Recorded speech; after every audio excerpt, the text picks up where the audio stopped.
পুপুলকে দেখা দিয়ে ইহলোক থেকে বিদায় নেওয়ার সিদ্ধান্ত আলোর। আলো কি সত্যিই চলে যাবে? জি বাংলার আলোর কোলে ধারাবাহিকে আলোর বিদায়ের সময় এসেছে, আর আলো সিদ্ধান্ত নিয়েছে ছোট্ট পুপুলকে শেষবারের মতো জড়িয়ে ধরে মাতৃত্বের স্বাদ উপভোগ করে ইহলোক থেকে চির বিদায় নেবে। কারণ এখন আলোর পরিবারকে দেখার জন্য রাধাই যথেষ্ট। রাধাকে অনুরোধ করে আলো যাতে সে একবার হলেও পুপুলকে তার কাছে নিয়ে আসে।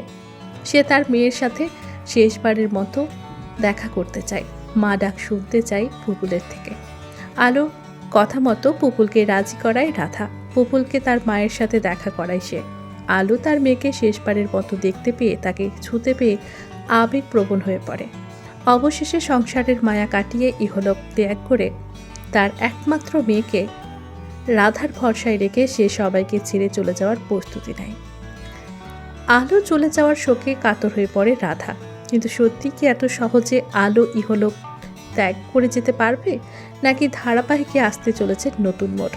জানতে চোখ রাখুন আলোর কোলে ধারাবাহিকে প্রতি সোম থেকে শুক্র ঠিক রাত 9টায়, শুধুমাত্র জি বাংলার পর্দায়। পাশাপাশি টলি রিপোর্টার চ্যানেলেও চোখ রাখতে ভুলবেন না। খুব শীঘ্রই আসছে নতুন নতুন ইন্টারভিউ এবং এন্টারটেনমেন্টের আরও অনেক বিস্তারিত ভিডিও।